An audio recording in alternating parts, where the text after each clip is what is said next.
Good morning बच्चों। उम्मीद है आपकी पढ़ाई बहुत अच्छे से चल रही होगी। आपको पहले भी बहुत सारे सर द्वारा वीडियो दिया जा चुका है और ये वीडियो श्रृंखला का एक नया भाग होगा जिसमें हम लोग क्लास 11 का फिजिक्स का पार्ट 2 देखना शुरू करेंगे, प्रत्यास्थता से जो शुरू होता है। इस लॉकडाउन में आपके पास कोई और विकल्प नहीं है, आप ऑनलाइन पढ़ाई कर सकते हैं जब तक सरकार का अग्रिम आदेश नहीं आ रहा है स्कूल खोलने से संबंधित। तो ऑनलाइन पढ़ाई को भी गंभीरता से लें, वीडियो को पूरा देखें, रिपीट करके देखें जहाँ बातें ना समझ में आती हो। केवल ये मानसिकता ना बना के चलें कि हमको ऑनलाइन क्लास में कुछ समझ में नहीं आएगा, या इस तरह की अलग अलग समस्याएं या भ्रांतियां ना मन में पालें कि कुछ समझ में नहीं आने वाला है। निश्चित तौर पे आप वीडियो को पूरा देखेंगे तो समझ में आएगा। समझने की कोशिश करिए, कोशिश करने से ही सफलता मिलती है, प्रैक्टिस से ही परफेक्शन आता है। तो वीडियो को बार बार देखिए, निश्चित तौर पे आपको समझ में आने लगेगा और आप इस चीज़ के लिए अभ्यस्त हो जाएंगे। पहले स्कूल जंगलों में चला करते थे, फिर स्कूल में आए और लोग अभ्यस्त हो गए। अब अगर ऑनलाइन प्लेटफॉर्म पे पढ़ाई शिफ्ट हो रही है तो आप उसके लिए भी प्रिपेयर्ड रहिए और निश्चित तौर पे आप उसके लिए भी हैबिचुअल हो जाएंगे और आपको चीज़ें बहुत अच्छे से समझ में आने लगेंगी। तो क्लास 11 का एक तरह से आप फर्स्ट चैप्टर कह सकते हैं, पार्ट 2 का। चैप्टर का नाम है प्रत्यास्थता। यहाँ से हम लोग शुरू करेंगे। प्रत्यास्थता है क्या, सबसे पहले ये समझते हैं। प्रत्यास्थता एलास्टिसिटी। प्रत्यास्थता किसी वस्तु का वह गुण है जिसके कारण वह अपने आकृति पे होने वाले परिवर्तन का विरोध करती है। अगर कोई भी बॉल है, उसको हम दबाएं और दबा के जैसे ही हम छोड़ते हैं वो बॉल फिर से अपने शेप में आ जाती है। उस बॉल का यही गुण प्रत्यास्थता कहलाता है। प्रकृति में जितनी भी वस्तुएं हों उनको दो भागों में बांटा जा सकता है। एक तो होता है प्रत्यास्थ, एक होता है अप्रत्यास्थ। प्रत्यास्थ वे वस्तुएं हैं जिनमें आकार या आकृति में परिवर्तन किए जाने पर वो अपने पुनः रूप में पुराने वाले वापस आ जाती हैं। सारी वस्तुएं प्रत्यास्थ हैं, इलास्टिक। और ऐसी वस्तुएं जो डिफॉर्म्ड हो जाएं, जिनका रूप बदल जाए, वे सभी वस्तुएं अप्रत्यास्थ कहलाती हैं। तो इस पूरे चैप्टर में हमको सिर्फ प्रत्यास्थ वस्तुओं के बारे में पढ़ना है। अब प्रत्यास्थ वस्तुओं में हमने कहा कि अगर बल लगाएं तो उसकी आकृति में परिवर्तन हो जाता है। तो अब जिस बल के कारण ये घटना होती है उस बल के बारे में थोड़ा सा जान लेते हैं। तो किसी भी वस्तु पर कार्यरत वह बल जो उसके आकृति या उसके रूप में परिवर्तन कर देता है उसे कहते हैं विरूपक बल, डिफॉर्मिंग फोर्स। विरूपक बल क्या है? किसी वस्तु पर कार्यरत होने वाला वह बल जो उसके आकृति आकार में परिवर्तन करता है अथवा करने का प्रयास करता है, वो बल कहलाता है विरूपक बल। अब फिर से आप प्रत्यास्थता की परिभाषा पे चलिए। किसी भी वस्तु के आकृति या आकार में परिवर्तन करने पर, तो एक शब्द में इसको थोड़ा सा मॉडिफाई करना चाहें तो किसी भी वस्तु पर विरूपक बल लगाने पर वो पुनः अपनी स्थिति में आ जाए। तो पुनः अपनी स्थिति में आने का जो उसका आंतरिक गुण होता है उसको फिजिक्स की दुनिया में बोला जाता है प्रत्यानयन बल, रीस्टोरिंग फोर्स। प्रत्यानयन बल। प्रत्यानयन बल क्या है? किसी भी वस्तु पर अगर विरूपक बल लगा हो, उसके आकार या आकृति में परिवर्तन किया गया हो, तो उसका ऐसा आंतरिक गुण जिसके कारण वह पुनः अपने पुराने रूप में लौट आता है, प्रत्यानयन बल कहलाता है। रीस्टोरिंग फोर्स, पुनः उसको अपनी स्थिति में ले जाने वाला बल। तो आई होप आपको बात अच्छे से समझ में आ गई होगी। तो प्रत्यास्थ वस्तुओं को थोड़ा आधुनिक तरीके से हम इस तरह से परिभाषित कर सकते हैं कि किसी वस्तु का वह गुण जिसके कारण वह अपने ऊपर आरोपित विरूपक बल के विरुद्ध प्रत्यानयन बल के कारण पुनः अपनी स्थिति में आ जाता है, वही कहलाता है प्रत्यास्थ वस्तुएं। अब प्रत्यास्थ वस्तुओं में विरूपक बल के अलग अलग प्रकृति के आधार पर प्रत्यास्थता भी अलग अलग होती है। कैसे होती है हम लोग धीरे धीरे स्टेप टू स्टेप जानेंगे। तो विरूपक बल 3 तरीके का हो सकता है। विरूपक बल को अगर हम क्षेत्रफल से डिवाइड करते हैं तो एक भौतिक राशि आती है जिसको कहते हैं प्रतिबल। प्रतिबल क्या है?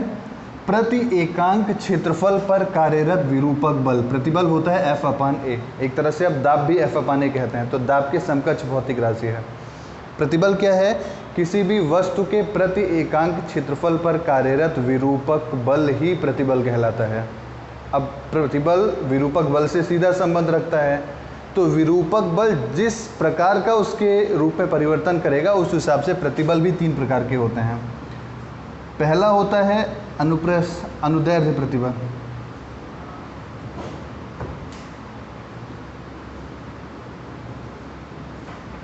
दूसरा होता है स्पर्श रेखीय प्रतिबल।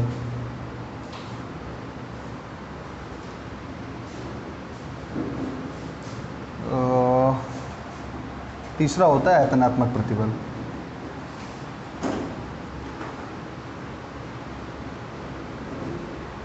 प्रतिबल को अंग्रेजी में स्ट्रेस बोलते हैं, 3 तरीके का। पहला अनुदैर्ध्य प्रतिबल, दूसरा स्पर्श रेखीय प्रतिबल और तीसरा आयतनात्मक प्रतिबल। अनुदैर्ध्य प्रतिबल क्या है? अगर किसी भी वस्तु पर कार्यरत विरूपक बल वस्तु की लंबाई में या तो परिवर्तन करे अथवा परिवर्तन करने का प्रयास करे तो वह प्रतिबल क्या कहलाएगा? अनुदैर्ध्य प्रतिबल। आयतनात्मक प्रतिबल पहले देख लेते हैं। किसी भी वस्तु पर कार्यरत वह विरूपक बल, वह प्रतिबल जो वस्तु के आयतन में परिवर्तन करने का प्रयास करे वो कहलाता है आयतनात्मक प्रतिबल, बल्क स्ट्रेस बोलते हैं। स्पर्श रेखीय प्रतिबल थोड़ा सा अलग है, इसको शियरिंग स्ट्रेस बोलते हैं। समझिए कैसे होता है। कोई भी वस्तु है जिसका आधार दृढ़ है, सपोज करते हैं कुछ इस तरह से, इसका आधार फिक्स है। अगर इस वस्तु पर इस तरह से बल लगाया जाए स्पर्श रेखा के अलोंग, तो अब ये क्या करेगा? वस्तु का ना तो आकार बदलेगा ना तो आकृति, इसमें शियरिंग स्ट्रेस आती है, थोड़ा सा विक्षेपित हो जाता है अपने मूल जगह से। क्योंकि इसका आधार दृढ़ है इसलिए अब इसकी नई स्थिति कुछ इस तरह से बन जाएगी। अब जिस प्रतिबल के कारण वस्तु में स्पर्श रेखीय विकृति, देखिए स्पर्श रेखा की दिशा में वस्तु में विकृति आई है, सारा कुछ सेम है, उसका आयतन नहीं बदला है, बस वस्तु की जो दोनों पार्श्व भुजाएं थी उनमें शिफ्टिंग हो गई है। तो स्पर्श रेखीय भुजाओं के शिफ्ट होने के कारण या विस्थापित होने के कारण जो प्रतिबल उत्पन्न होता है वो स्पर्श रेखीय प्रतिबल कहलाता है। अब प्रतिबल 3 तरह का हो गया तो इसके अनुसार विकृति भी 3 तरीके की होती है। अब विकृति 3 तरीके की कौन कौन सी? अगर अनुप्रस्थ या अनुदैर्ध्य प्रतिबल है तो उस हिसाब से जो विकृति आएगी अनुदैर्ध्य विकृति। अनुदैर्ध्य विकृति अनुप्रस्थ प्रतिबल में अभी आपको बताया गया कि ऐसा प्रतिबल जो वस्तु की लंबाई में परिवर्तन करे। तो मान लेते हैं वस्तु की पहले लंबाई L थी, बाद में लंबाई बढ़कर L + ΔL हो गई प्रतिबल के कारण। तो अब अनुदैर्ध्य विकृति का मतलब होता है लंबाई में होने वाला परिवर्तन बटे प्रारंभिक लंबाई। तो लंबाई में परिवर्तन कितना? ΔL, प्रारंभिक लंबाई कितना? L।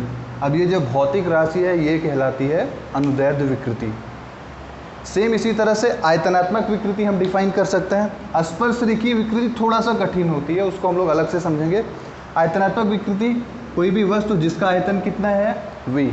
अच्छा, वस्तु पर दाब लगाया जाए अगर बाहर से तो उसका आयतन कम होता है हमेशा। तो मान लेते हैं आयतन में कमी कितनी हो गई? V - dV। तो अब आयतन में परिवर्तन कितना हुआ? -dV बटे प्रारंभिक आयतन कितना? V। तो ये भौतिक राशि -dV बटे V क्या कहलाती है? आयतनात्मक विकृति कहलाती है। आई होप समझ में आ रहा होगा। स्पर्श रेखीय विकृति क्या है? स्पर्श रेखीय प्रतिबल अगर लगा हो, स्पर्श रेखीय प्रतिबल लगा हो तो अब वस्तु की क्षैतिज भुजाएं अपने मूल भुजा के साथ जितने कोण पे विक्षेपित होती हैं यही कोण क्या कहलाता है? स्पर्श रेखीय या अपरूपण विकृति। स्पर्श रेखीय विकृति कितना होगा? इसी को हम अपरूपण विकृति भी कहते हैं। ये इक्वल टू होता है थीटा। अब इसका कैलकुलेटिव वैल्यू कैसे निकालेंगे? मान लेते हैं ये अपने मूल जगह से यक्स विस्थापित हुआ है और इस भुजा की लंबाई है L, तो ये थीटा = हो जाएगा यक्स बटे में L। तो अपरूपण विकृति निकालना हो कभी भी तो हम क्या करते हैं? भुजा में होने वाला क्षैतिज विस्थापन बटे में भुजा की वास्तविक लंबाई। तो आपको पता चल चुका है 3 तरह का प्रतिबल, 3 तरह की विकृति। अच्छा, प्रतिबल क्या होता है? इन जनरल फोर्स अपान में एरिया। तो इसका मात्रक क्या हो जाएगा? फोर्स का मात्रक न्यूटन, एरिया का मात्रक मीटर स्क्वायर। तो मात्रक हो गया न्यूटन प्रति मीटर स्क्वायर, या इसी को क्या बोलते हैं? पास्कल। न्यूटन पर मीटर स्क्वायर से हम आराम से विमा निकाल सकते हैं। कितनी आएगी ज़रा देख लेते हैं। न्यूटन mLt - 2 और एरिया की विमा L2। अब एक L से एक L कैंसिल, L ऊपर गया, mL - 1 t - 2, ये विमा हो गई प्रतिबल की। अच्छा, ज़रा विकृति के बारे में सोचिए। अगर लिखा है ΔL बटे L तो ऊपर भी लंबाई नीचे भी लंबाई, तो ये मात्रकहीन राशियाँ हैं। तो प्रतिबल जितना है सारे तरह के प्रतिबल का मात्रक होता है न्यूटन प्रति मीटर स्क्वायर या पास्कल, और जितनी विकृतियां हैं उनका सबका मात्रक होता है मात्रकहीन या विमाहीन, उनका सारा मात्रक, सारे लोगों का मात्रक नहीं होता, वो सब मात्रकहीन और विमाहीन है। इसी तरह से प्रतिबल में सबका मात्रक न्यूटन प्रति मीटर स्क्वायर या पास्कल होता है। Last heading of the day है, तो हम लोग हुक का नियम जरा देख लेते हैं क्या है। हुक का नियम मोस्ट इंपॉर्टेंट, और यहीं से हम लोग एक नए कॉन्सेप्ट पे प्रवेश करेंगे कल। हुक का नियम क्या है, जरा एक वर्ड होता है प्रत्यास्थता की सीमा, जरा उसको समझने की कोशिश करिए। कोई भी वस्तु पर अगर विरूपक बल लगाया गया है तो विरूपक बल के हटा लेने के बाद वो प्रत्यानयन बल के कारण पुनः अपनी स्थिति में आ जाती है। लेकिन ये घटना तभी तक सत्य है जब विरूपक बल प्रत्यास्थता की सीमा तक लगाया गया हो। फॉर एग्जाम्पल समझने की कोशिश करिए, एक रबड़ लें, रबड़ को हम थोड़ा सा खींचें और खींचने के बाद अगर हम उसको छोड़ेंगे तो वो अपने पहली स्थिति में आ जाएगा। थोड़ा और ज़्यादा खींचें, अभी भी वो पहले जैसी स्थिति में आएगा। लेकिन अगर रबड़ को हम पकड़ के इतना ज़्यादा खींच लें कि जब उसको छोड़ा जाए तो उसमें स्लैग हो जाए, या कहते हैं झोल आ जाए। रबड़ को, इतनी बड़ी सी रबड़ है, अगर इसको हम ज़्यादा खींच लेंगे, अब रबड़ प्रत्यानयन बल, विरूपक बल हटा लेने के बाद बिल्कुल पहले जैसे नहीं रह जाएगी, उसमें कुछ ना कुछ स्लैगिंग हो जाएगी, उसको कहते हैं ढीली हो गई रबड़।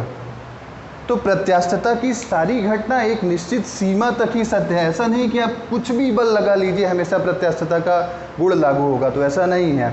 तो हुक का नियम हमेशा प्रत्यास्थता की सीमा के भीतर। तो नियम क्या कहता है, प्रत्यास्थता की सीमा के भीतर किसी भी वस्तु में उत्पन्न विकृति प्रतिबल के अनुक्रमानुपाती होती है। मतलब जितना उस पर प्रतिबल बढ़ाते जाएंगे उसी अकॉर्डिंग वहाँ पे विकृति बढ़ती जाएगी। दैट मीन्स प्रतिबल डायरेक्टली प्रोपोर्शनल टू विकृति। प्रोपोर्शनलिटी साइन हटता है, एक कांस्टेंट आता है जिसे रिप्रेजेंट करते हैं कैपिटल ई से, ई इंटू विकृति। तो यहाँ से अगर हम ई बराबर निकालें तो ई बराबर हो गया प्रतिबल बटे विकृति। किसी भी वस्तु पर एकांक विकृति उत्पन्न करने के लिए आरोपित प्रतिबल को ही प्रत्यास्थता गुणांक कहते हैं। जो यहाँ पे भौतिक राशि ई है, इसका क्या नाम है, इसका नाम है प्रत्यास्थता गुणांक। अब जरा सोच के देखिए कि आपके पास 3 तरह के प्रतिबल हैं, 3 तरह की विकृतियाँ हैं। अब तीनों प्रतिबल और विकृतियों के अनुसार प्रत्यास्थता गुणांक भी 3 प्रकार के होते हैं। ये हम लोग कल के वीडियो में देखेंगे। प्रतिबल 3 तरह का, विकृति 3 तरह की, करेस्पॉन्डिंग प्रतिबल और विकृति के अनुसार प्रत्यास्थता गुणांक भी 3 तरीके हैं। तो आज की बात यहीं पे होती है समाप्त। हम लोग आगे के पार्ट में देखेंगे कि प्रत्यास्थता के प्रकार क्या हैं या और भी सारी घटनाएं। धन्यवाद।